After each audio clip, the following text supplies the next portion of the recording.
Arab prince found the maid's daughter praying alone in the palace mosque. What he heard changed everything. The palace stood like a jewel against the desert sky, its golden domes catching the last rays of sunset as the call to prayer echoed across the capital.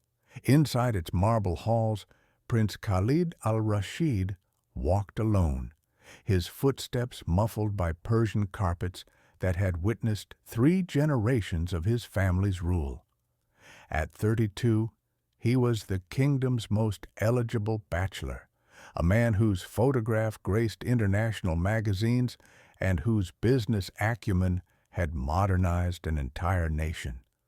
Yet tonight, as shadows lengthened across the corridors, he felt the weight of his gilded cage more heavily than ever. It was well past midnight when restlessness drove him from his chambers. The palace, usually bustling with advisors, servants, and sycophants, had fallen into an unusual silence.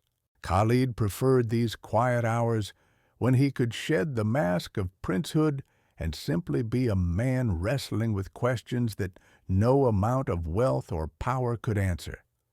His father, the king, had been pressing him about marriage, another strategic alliance, another merger of dynasties.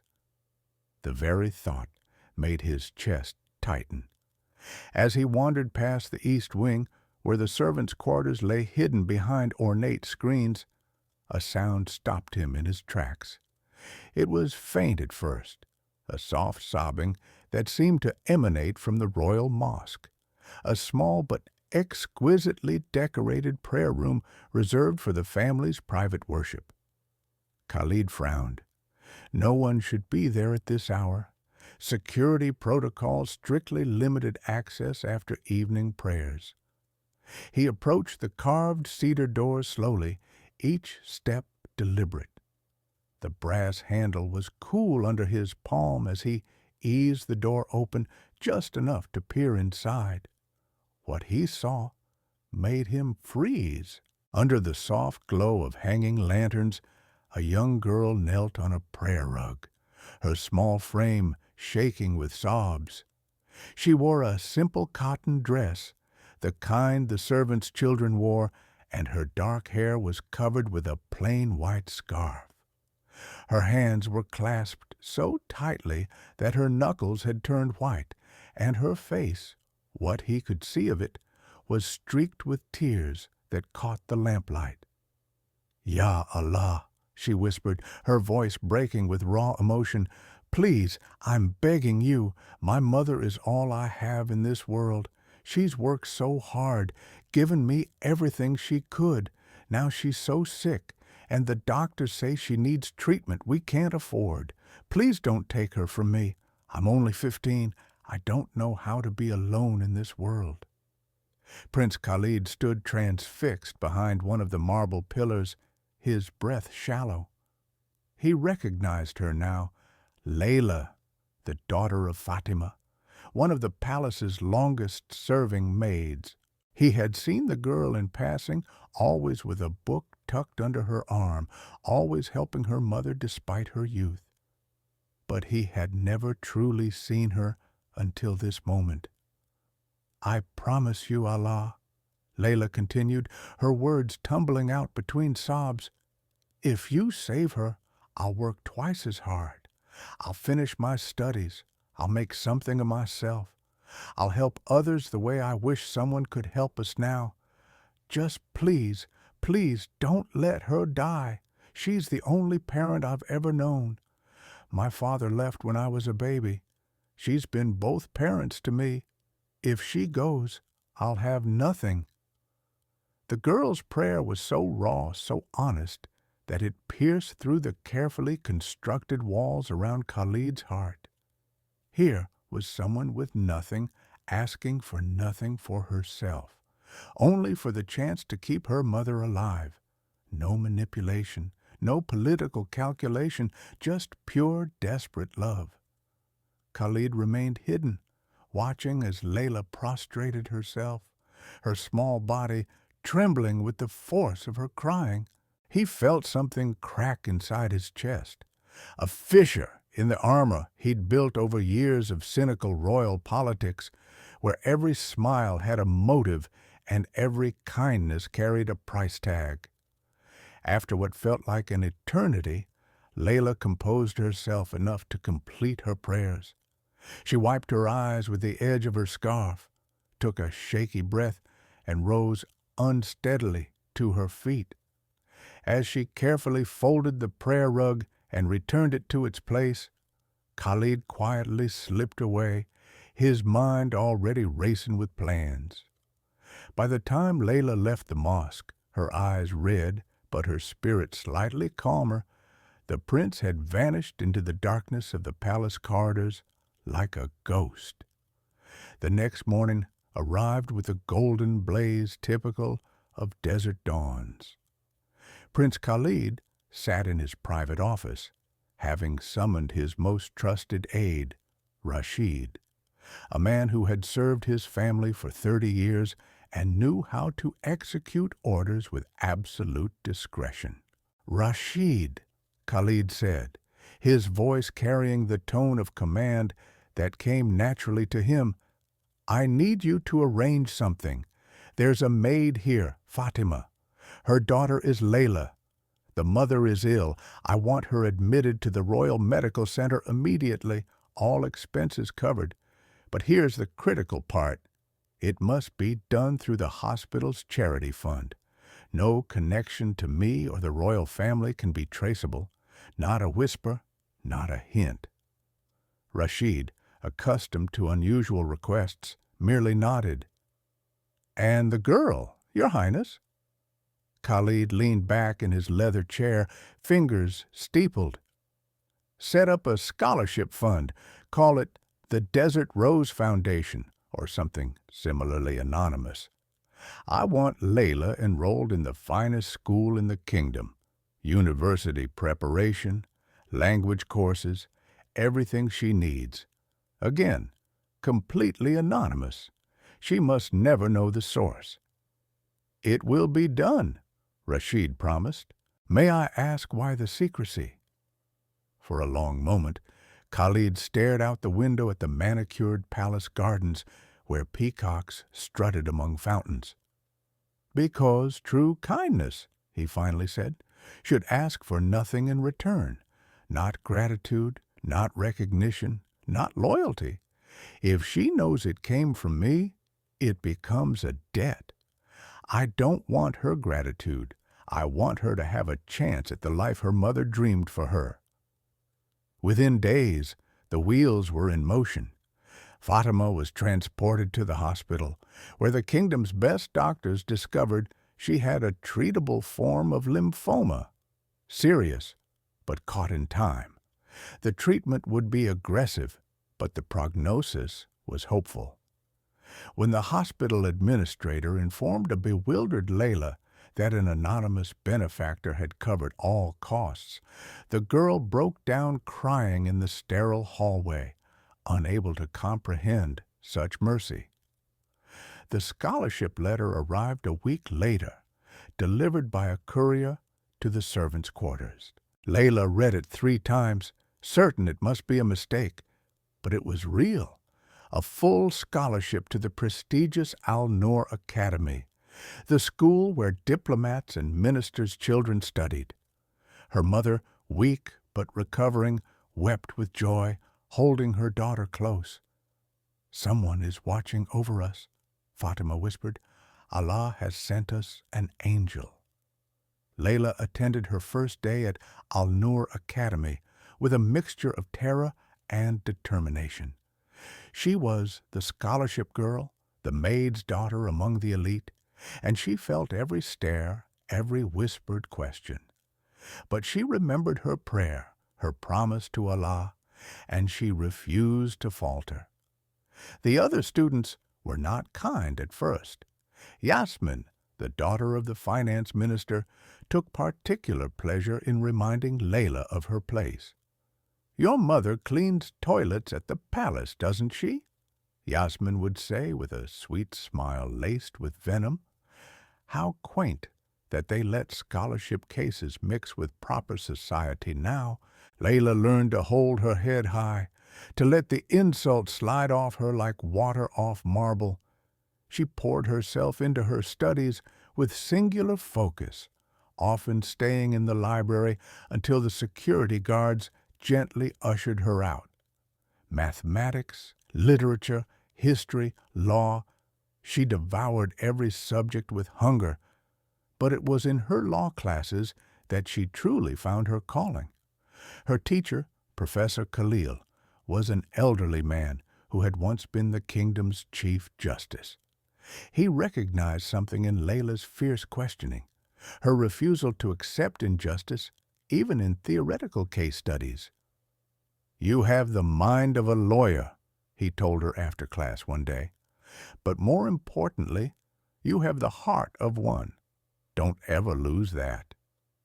Years passed, like pages turning in a book. Layla's mother made a full recovery, returning to work at the palace with renewed strength. She often spoke about the mysterious benefactor who had saved her life, making daily prayers for whoever had shown such kindness.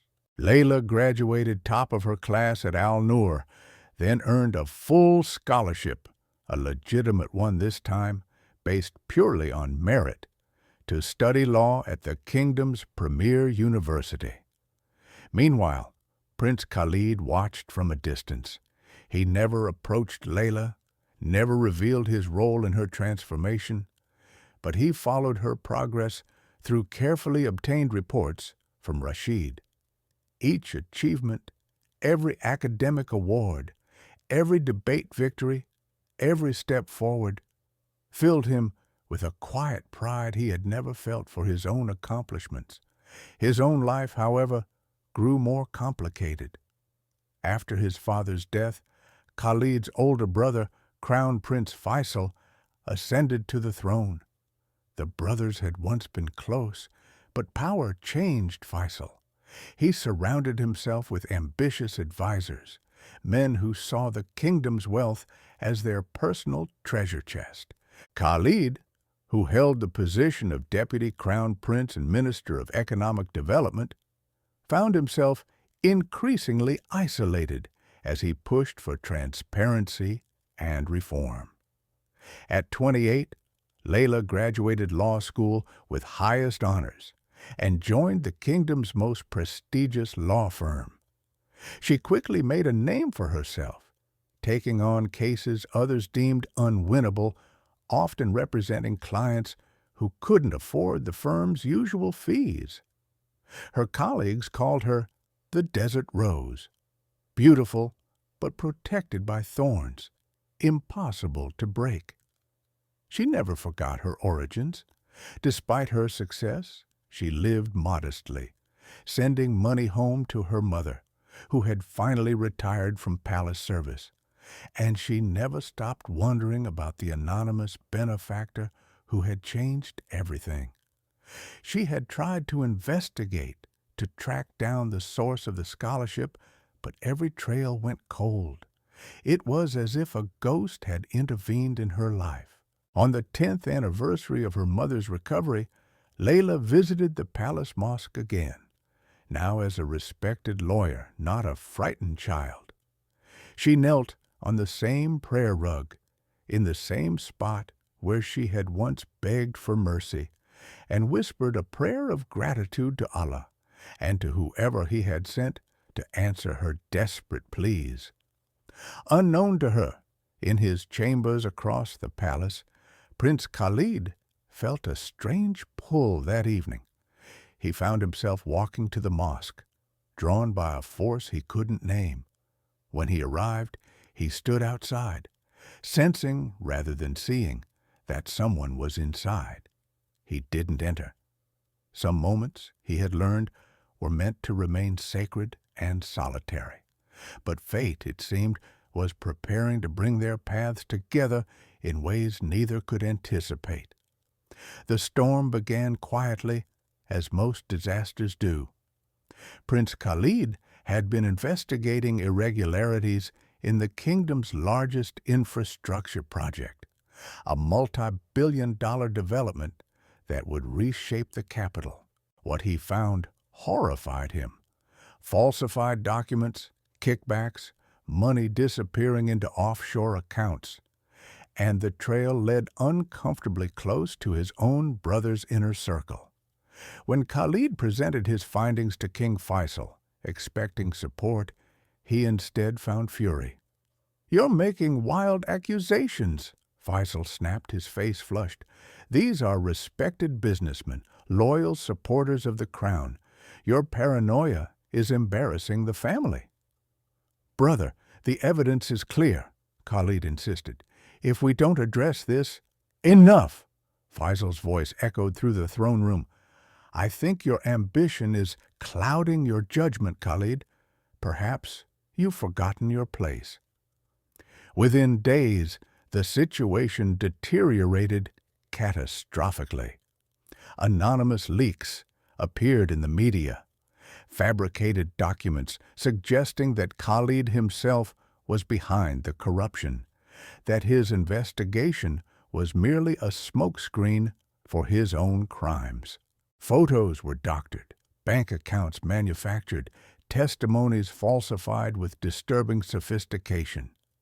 Khalid's allies began to distance themselves. Ministers who had once sought his counsel now avoided eye contact in the hallways. His phone stopped ringing. Even his personal staff grew nervous, uncertain whether serving him would mark them as complicit in whatever crimes he was accused of.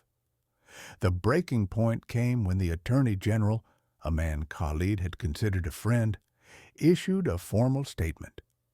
Prince Khalid al-Rashid was under investigation for embezzlement, money laundering, and abuse of power. He would be stripped of his titles pending trial. Assets would be frozen. He was effectively under house arrest in the palace. For the first time in his privileged life, Khalid understood what it meant to be truly powerless. He sat in his chambers, which now felt more like a prison, and wondered how everything had unraveled so quickly. His brother wouldn't take his calls. His lawyers, palace-approved attorneys, seemed more interested in protecting the monarchy than defending him. It was Rashid, his faithful aide, who brought him the solution. "Your Highness," the old man said quietly, "there's a lawyer, young, brilliant, absolutely fearless. She's taken on cases against powerful people before. Her name is Layla al-Fatima." Khalid's heart skipped. "Fatima? The maid's daughter?" "The very same. She's become one of the finest legal minds in the kingdom. If anyone can untangle this web, it's her. Though I should warn you, she's not palace-friendly. She's turned down royal cases before, says she doesn't trust the system." A sad smile crossed Khalid's face. "Perfect. She's exactly who I need." When Layla received the request for a meeting with Prince Khalid, her first instinct was to refuse. She had deliberately avoided palace politics throughout her career, remembering the casual cruelty she had witnessed there as a child. But something in the desperation of the request, delivered by an elderly aide named Rashid, made her pause. "He's innocent, Miss Al-Fatima," Rashid said quietly. "I've served the royal family for 3 decades. I've seen corruption up close. Prince Khalid is many things, but corrupt isn't one of them. He's being destroyed by the very people whose crimes he tried to expose." Layla studied the old man's face and saw genuine anguish there. Against her better judgment, she agreed to meet with the prince. The palace guards escorted her through corridors that sparked painful memories. Here was where she'd once been chased away from a fountain she dared to approach. There was the kitchen where her mother had worked until her hands bled. But she walked with her head high now, no longer the frightened girl, but a woman who had earned her place through merit and hard work. Prince Khalid rose when she entered his chamber. Layla's breath caught slightly.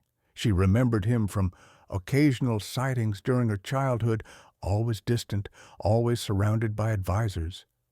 But the man before her now looked different.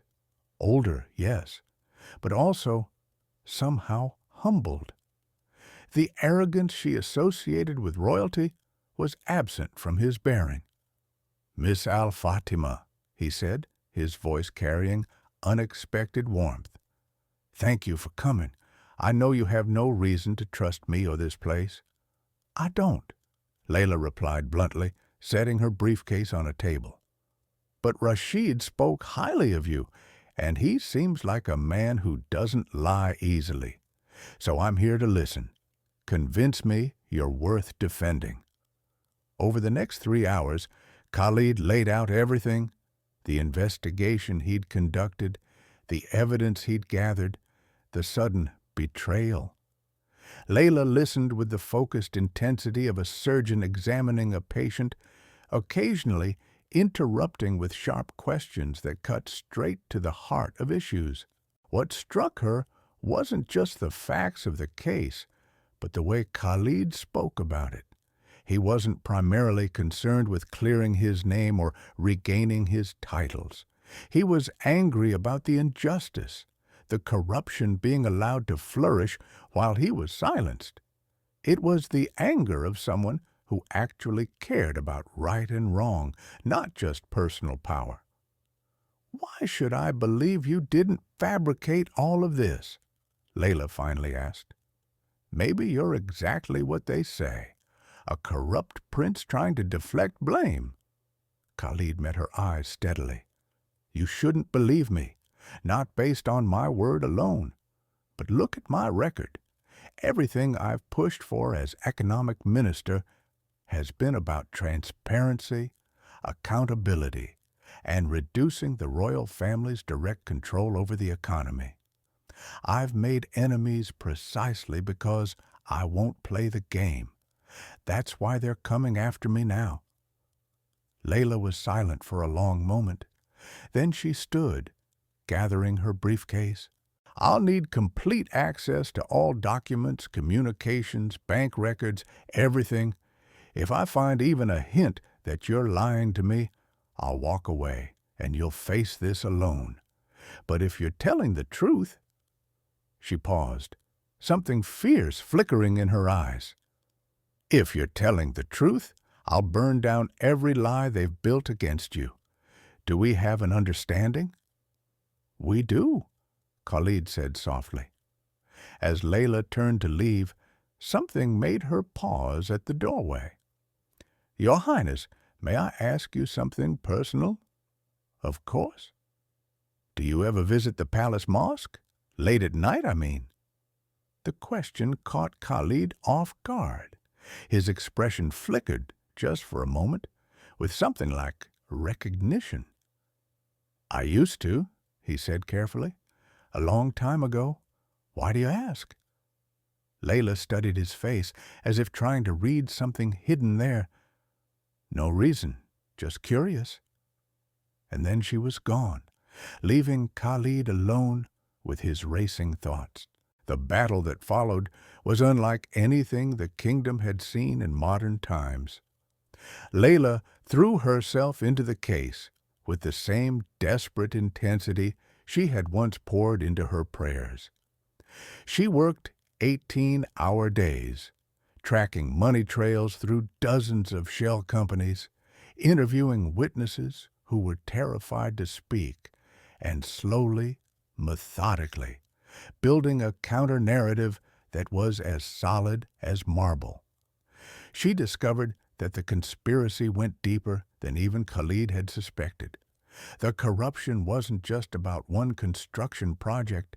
It was a systematic looting of the kingdom's wealth by a cabal of ministers and businessmen who had been operating unchecked for years. Khalid's investigation had threatened to expose them all, so they had orchestrated his downfall with terrifying precision. But they hadn't counted on Layla.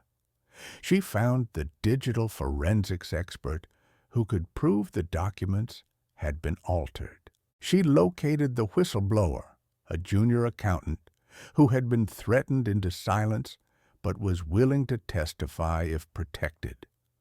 She traced the offshore accounts to their true owners, creating a web of evidence so intricate and undeniable that it could not be dismissed. The turning point came when she uncovered the most damning evidence, recorded conversations between the Attorney General and the Minister of Interior, planning Khalid's destruction in explicit detail. The recordings had been made by the late king's security system. Ironically, a safeguard the old monarch had installed to protect his own family. Layla obtained them through a legal maneuver so clever that even opposing counsel had to admire it grudgingly. As the trial date approached, public opinion began to shift. Layla had carefully leaked certain findings to trusted journalists, building a narrative that the common people could understand. A prince who had tried to fight corruption, destroyed by the very corruption he'd opposed. It resonated deeply in a kingdom tired of seeing wealth concentrated in ever fewer hands. The trial itself became the event of the decade. The kingdom's high court was packed daily with spectators, journalists, and diplomatic observers. King Faisal attended, his face an inscrutable mask, while Khalid sat at the defendant's table with quiet dignity. Layla was magnificent. She dismantled the prosecution's case piece by piece, her cross-examination surgical in their precision. When the Attorney General himself took the stand, she produced the recordings that proved his complicity. The courtroom erupted. The judge demanded order. Khalid watched with something like awe as this brilliant young woman fought for him with everything she had. On the final day, Layla delivered a closing argument that would be studied in law schools for years to come. She spoke not just about Khalid's innocence, but about what kind of kingdom they wanted to be, one where power protected itself through lies, or one where even princes could be held accountable, but fairly, with evidence and truth. "They wanted you to believe," she said, her voice carrying to every corner of the silent courtroom, "that Prince Khalid was corrupt because it served their interests to destroy him. But I have shown you the truth, a complex, uncomfortable truth that implicates powerful people. The question now is whether you have the courage to acknowledge it. Justice isn't convenient. It doesn't care about preserving comfortable lies. It only cares about what's true." When the verdict came, innocent on all charges with recommendations for immediate investigation into the true perpetrators, the crowd outside the courthouse erupted in celebration. Khalid was free, his name cleared, his reputation not just restored, but elevated. Several ministers resigned immediately. Others were arrested. Even King Faisal was forced to acknowledge that reforms were necessary. That evening, as the celebrations continued across the capital, Khalid asked Layla to meet him in the palace gardens. She arrived to find the space transformed, thousands of candles floating in the fountains, creating a sea of light that reflected off the water. "I wanted to thank you properly," Khalid said as she approached. "What you did for me?" "I did my job," Layla interrupted, though not unkindly. "I defended an innocent client. That's what lawyers do." "It was more than that." Khalid stepped closer, his expression serious. "You believed in me when everyone else had already written me off. You fought for me the way you would fight for anyone who'd been wronged, despite having every reason to hate this place and everyone in it." Layla looked away, uncomfortable with the intensity of his gratitude. This palace wasn't kind to my mother or me when I was young. I didn't forget that. But I also learned that painting everyone with the same brush is its own form of injustice. You deserved a defense. You got one. Where did you learn to fight like that? Khalid asked softly. That fierce determination, that refusal to accept defeat. Where did it come from? And suddenly, Layla was transported back 10 years to a desperate girl kneeling on a prayer rug, begging for a miracle. I learned it, she said quietly. The night I thought I would lose everything. I was 15. My mother was dying. We had no money, no connections, no hope. I came to the palace mosque. I wasn't supposed to be there, but I was desperate, and I prayed harder than I'd ever prayed in my life. Khalid had gone very still. And somehow, Layla continued, her voice thick with emotion, a miracle happened. An anonymous benefactor paid for my mother's treatment. A mysterious scholarship appeared, giving me chances I never could have dreamed of. Someone, somewhere, heard my prayer and answered it.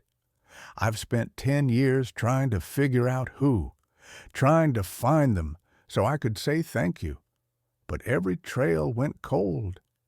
She turned to face him, tears glistening on her cheeks. So I promised myself that if I couldn't thank them directly, I would honor their kindness by fighting for others the way they fought for me. Every case I take, every client I defend, it's my way of saying thank you to a ghost I've never met.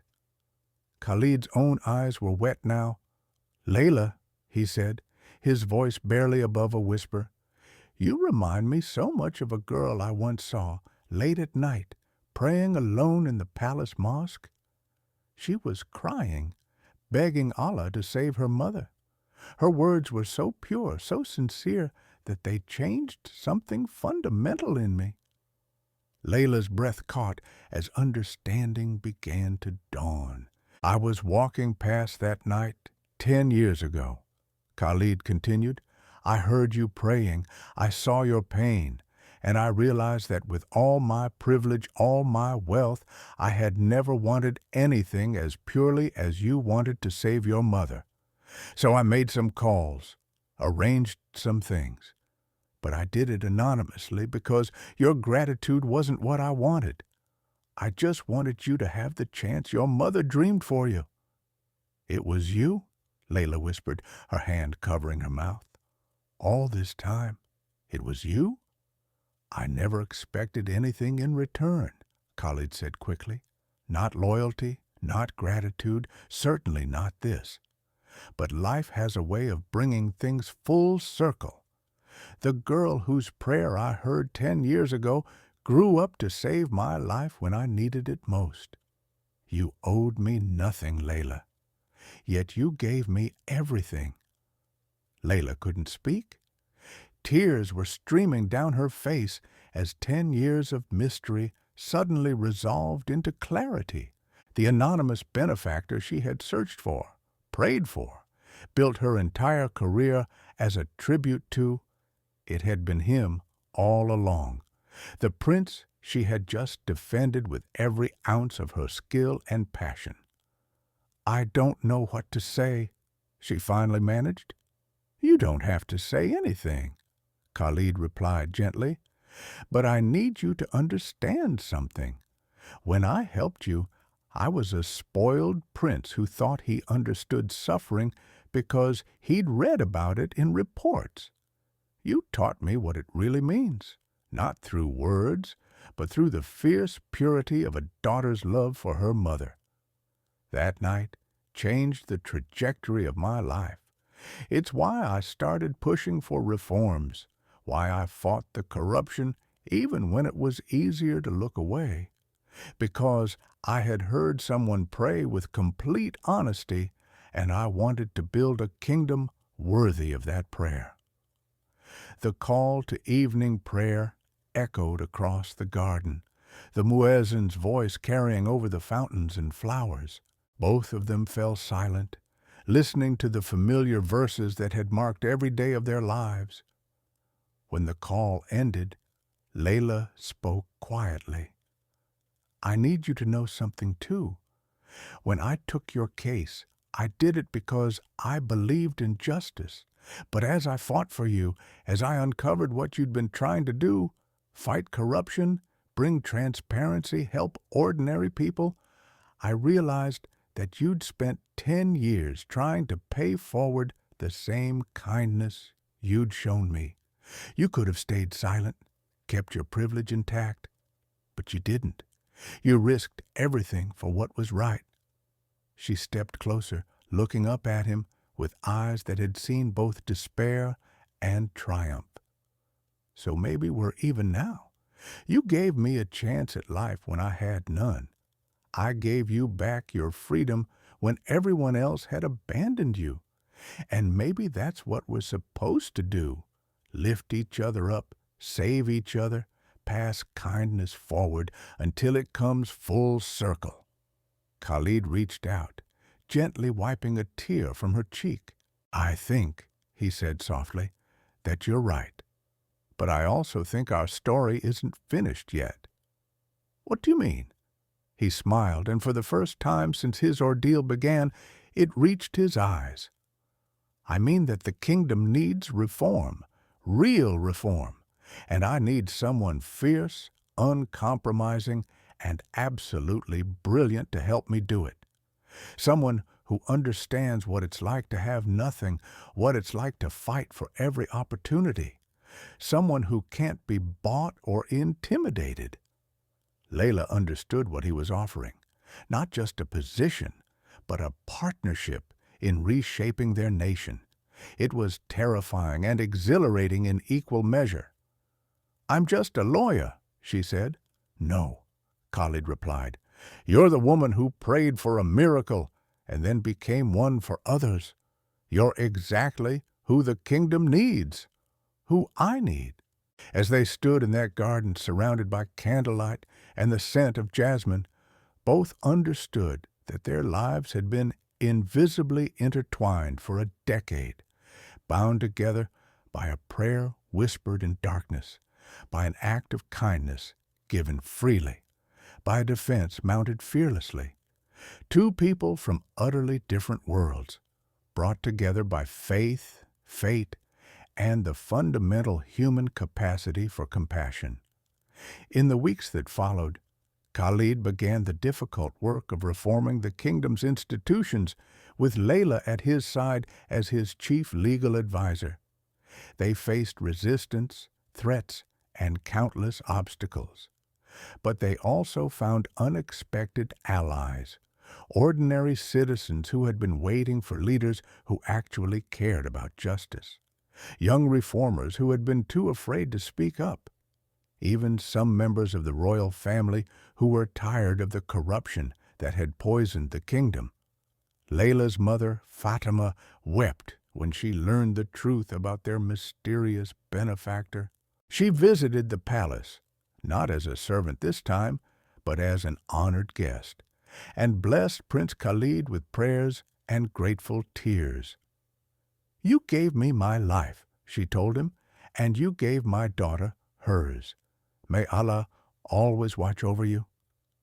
King Faisal, chastened by the scandal and the near destruction of his brother, reluctantly began supporting the reforms. The relationship between the brothers remained complicated, perhaps permanently scarred, but they found a way to work together for the kingdom's good. As for Khalid and Layla, their bond deepened into something neither had anticipated. It wasn't just gratitude or obligation, it was a profound respect, a recognition of kindred spirits who understood what it meant to fight for something larger than themselves. They spent long evenings in the palace library, planning strategies, arguing about policies, and occasionally just talking about life, dreams, and the strange paths that had led them to each other. One evening, almost exactly a year after the trial, Khalid took Layla back to the palace mosque, the small, beautiful room where everything had begun. They sat together on the prayer rugs, and Khalid asked, "Do you remember what you prayed for that night? Beyond saving your mother, I mean?"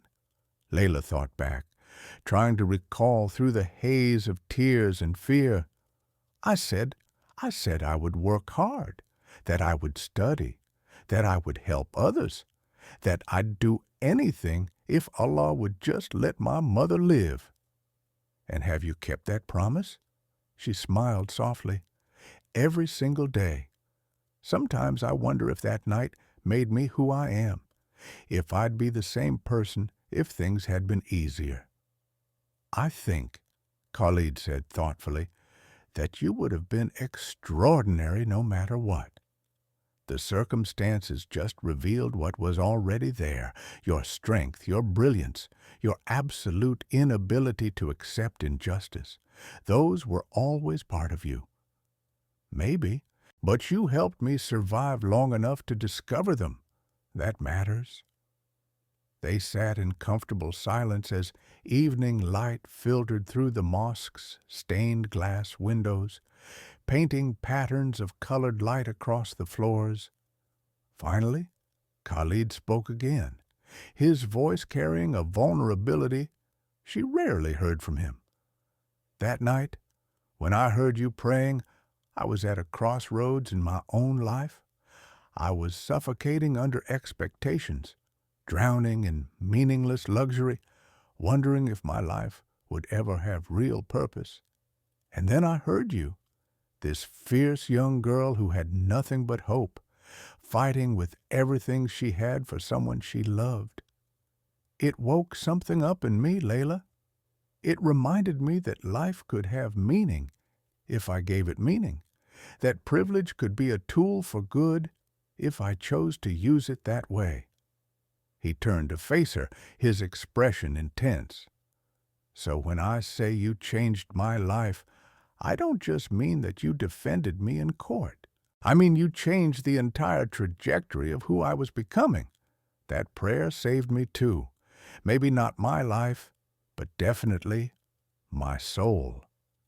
Layla felt tears prick her eyes again. "I never knew.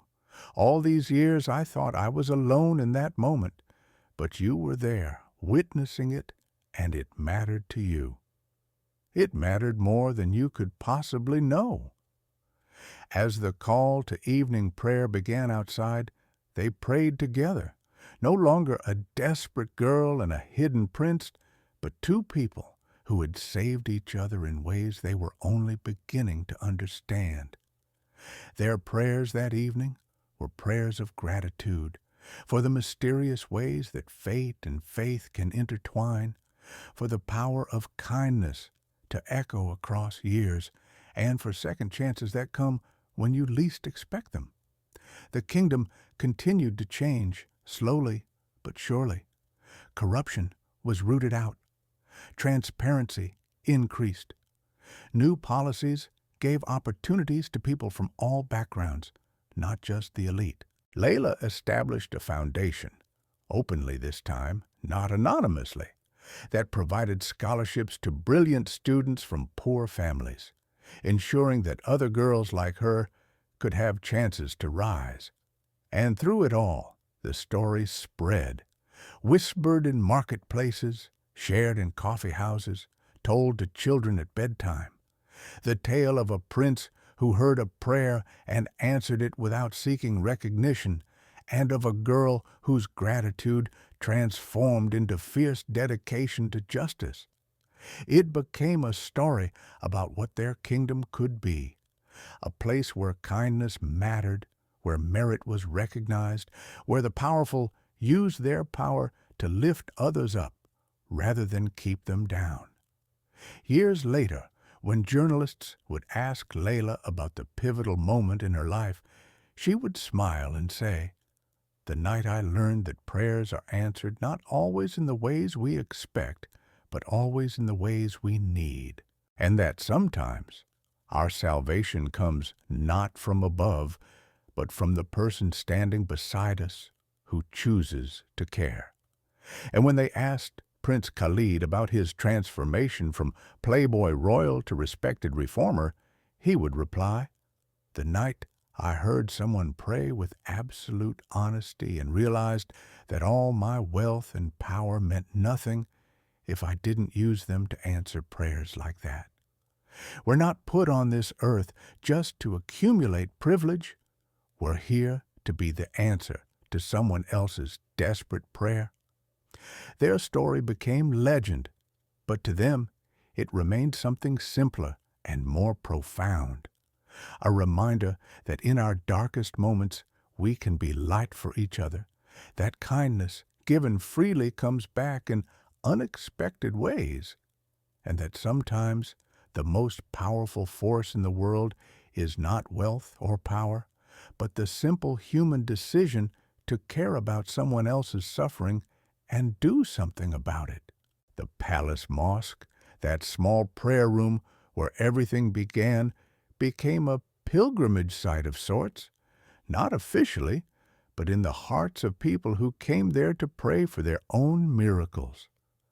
And sometimes, late at night, you could find Prince Khalid and Layla there together, sitting in quiet contemplation, grateful for the night 10 years ago when a desperate prayer and a compassionate heart collided, changing 2 lives and ultimately an entire kingdom.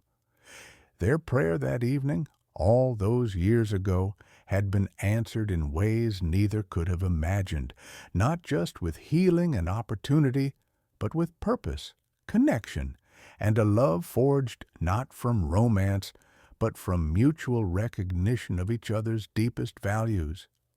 They had saved each other not once but repeatedly, each act of salvation building on the last, until they had created something unbreakable. And in a world that often seemed dark and unfair, their story stood as evidence that sometimes, just sometimes, the universe conspires to reward those who pray with pure hearts and those who answer prayers without seeking glory.